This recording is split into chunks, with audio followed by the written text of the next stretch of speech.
আপোনাৰ সকলোকে মই ইউটিউব চেনেললৈ পুনৰ স্বাগতম জনাইছোঁ। আশা কৰোঁ চবে আপোনালোকে ঘৰতে আছে, ভালে আছে। যিহেতু আপোনাৰ কৰোণাৰ সময় চলি আছে, তো ঘৰতে থাকক, সকলোৱে ভালে থাকক। আৰু বহুত দিনৰ মূৰত মানে ইউটিউবত ভিডিঅ' এটা আপলোড কৰিব ওলাইছোঁ। ভিডিঅ'টো অলপ মানে আগৰ ভিডিঅ'কেইটাতকৈ অলপ বেলেগ, অলপ আপোনাৰ টেকনিকেল লাইন বা এডুকেশ্যনেল লাইন তেনেকুৱা ধৰণৰ হ'ব। গতিকে আপোনাৰ ভিডিঅ'টোত সকলোখিনি তথ্য আলোচনা কৰিম। গতিকে ভিডিঅ'টো আপোনালোকে ভালকৈ চাই থাকক। গতিকে বলক আমি ভিডিঅ'টো আৰম্ভ কৰোঁ।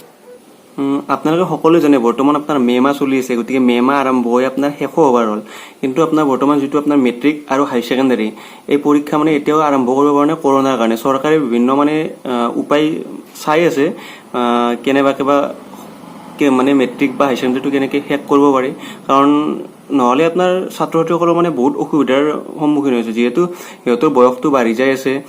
আপোনাৰ এডুকেশ্যন যিটো কোৱালিফিকেশ্যন সেইটো আপোনাৰ মিনিমাম লেভেলতে আছে, সিহঁতৰ আগবাঢ়ি যাব পৰা নাই। গতিকে বিভিন্ন ধৰণৰ অসুবিধাৰ সন্মুখীন হৈ আছে চৰকাৰ বা ছাত্ৰ ছাত্ৰীসকলেও। কিন্তু আপোনাৰ এই মেট্ৰিক বা হায়াৰ ছেকেণ্ডাৰী পাছ কৰি মানে সকলো ল'ৰা ছোৱালীয়ে আজিকালি মানে যিটো আপোনাৰ কাৰিকৰী বিভাগৰ শিক্ষা, যিটো আপোনাৰ ITI বুলি কয়, ইণ্ডাষ্ট্ৰিয়েল ট্ৰেইনিং ইনষ্টিটিউট, যিটো আপোনাৰ উদ্যোগিক প্ৰশিক্ষণ কেন্দ্ৰ, সেইটোত মানে বহুতে মানে ইচ্ছা কৰি যাবৰ কাৰণে। আৰু মানে সকলোৱে জানে যে আজিকালি অকল চিধা এডুকেশ্যন লাইন এটা হ'লে নহ'ব, আপোনাৰ টেকনিকেল লাইন বা উদ্যোগিক প্ৰশিক্ষণৰ মানে এনেকুৱা এটা লাইন লাগে সকলোকে আগবাঢ়ি যোৱাৰ কাৰণে। আমাৰ অসমতো বিশেষকৈ মানে এতিয়া এই ITI ট্ৰেইনিং, যিটো ইণ্ডাষ্ট্ৰিয়েল ট্ৰেইনিং ইনষ্টিটিউট, সেইটো মানে বিশেষ প্ৰাধান্য লাভ কৰিছে। আৰু আপোনাৰ আগতে মানে বেছি একো সেই নাছিল, মানুহবিলাকে direct matric higher secondary degree এনেকুৱা কৰিছিল। কিন্তু আজিকালি বহুতে দেখা যায় যে মেট্ৰিক পাছ মানে 8 পাছ কৰাটো আজিকালি খুব কমেই। কিন্তু মেট্ৰিক হায়াৰ ছেকেণ্ডাৰী পাছ কৰি 8 পাছ কৰা ট্ৰেডকেইটাত মানে চিট পোৱা আজিকালি বহুত মানে কঠিন। 8 পাছ কৰা ট্ৰেড আছে বা মেট্ৰিক আৰু হায়াৰ ছেকেণ্ডাৰী এই দুটা পাছ কৰি আপোনাৰ কিছুমান ট্ৰেড আছে। গতিকে এই কিমান কোনটো ট্ৰেড 8 পাছ কৰিলে ল'ব পাৰি বা হায়াৰ ছেকেণ্ডাৰী মেট্ৰিকত কোনটো ট্ৰেড, আৰু তাৰো আপোনাৰ বিভিন্ন ভাগ আছে। এই ভিডিঅ'টোত মানে সকলোখিনি কম, গতিকে ভিডিঅ'টো চাই থাকক। আপোনাৰ ITI মানে হৈছে ইণ্ডাষ্ট্ৰিয়েল ট্ৰেইনিং ইনষ্টিটিউট, মানে উদ্যোগিক প্ৰশিক্ষণ কেন্দ্ৰ। সেইটো আপোনাৰ অসমৰ এতিয়া প্ৰায় ডিষ্ট্ৰিক্টবোৰতে ITI স্থাপন কৰা হৈছে, আৰু যিকেইখনত হোৱা নাই মানে চৰকাৰে অতি সোনকালে কৰাৰ মানে ব্যৱস্থা কৰি আছে। আৰু এই ITIটো আচলতে আপোনাৰ ITI বিলাকত মানে দুটা ভাগত থাকে। এটা হৈছে আপোনাৰ NCVT, এটা হৈছে আপোনাৰ SCVT। NCVT যিটো আপোনাৰ নেশ্যনেল আপোনাৰ কাউন্সেলিং ভকেশ্যনেল ট্ৰেইনিং বুলি কয়, আৰু SCVT state counselling vocational training. সেইটোত মানে NCVTটোত মানে বেছি প্ৰাধান্য লাভ কৰে SCVTতকৈ, বা ক'ৰবাত আপুনি প্ৰাইভেট জবেই হওক বা চৰকাৰী জবেই হওক, মানে NCVT হ'লে আপোনাৰ যিটো আপোনাৰ প্ৰাধান্য সেইটো বেছি। এতিয়া আপোনাৰ এই ITI কৰিব যোৱাৰ লগে লগে মানে কোৱালিফিকেশ্যন লাগিল। ফাৰ্ষ্টতে আপোনাৰ কিছুমান আছে, আপোনাৰ 8 পাছ কৰিলে আপোনালোকে কিছুমান কোৰ্চ কৰিব পাৰে, যেনে আপোনাৰ ৱায়াৰমেন, ৱেল্ডাৰ, এইবিলাক হৈছে আপোনাৰ 8 পাছ কৰিলে আপোনালোকে এইবিলাক কৰিব পাৰিব। তাৰপিছত আপোনাৰ আহিল মেট্ৰিক পাছ আৰু হায়াৰ ছেকেণ্ডাৰী পাছ। সেই দুটা মানে মেট্ৰিক আৰু হায়াৰ ছেকেণ্ডাৰী এটা মানে কোৱালিফিকেশ্যন, সেইটো সেই কৰিলে আপোনালোকে বিভিন্ন ট্ৰেড আছে, যেনে আপোনাৰ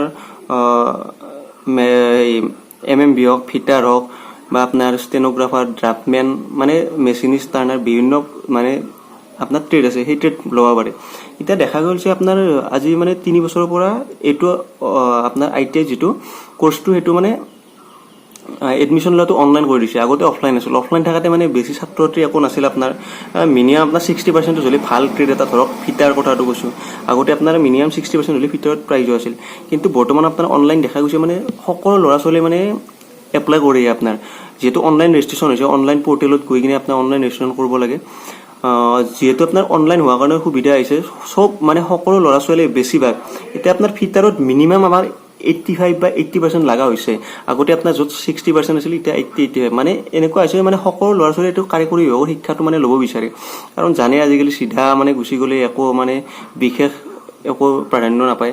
গতিকে কাৰিকৰী যিটো ইণ্ডাষ্ট্ৰিয়েল মানে শিক্ষা শেষ কৰি কিনে ক'ৰবাত ধৰক গভমেণ্ট জব নাপালেও কোম্পানীত হ'লেও মানে কিবা প্ৰাইভেট জব হ'লেও কৰি খাব পাৰে, বা আপোনাৰ জব নাপালেও নিজা বিজনেছ কৰি হ'লেও, ধৰক আপুনি MMB কৰিলে আপোনাৰ ডিলাৰ দিয়া, ৱেল্ডাৰ কৰিলে নিজৰ দোকান দিয়া, এইবিলাক মানে নিজে কৰি হ'লেও খাব পাৰে। সেইটোৰ ওপৰত মানে আজিকালি মানে অভিভাৱক বা ছাত্ৰ ছাত্ৰীও নিজে মানে এইটো চইচ কৰি লোৱা হৈছে। গতিকে সেইটো দেখা গৈছে, এতিয়া ভাল দেখা গৈছে।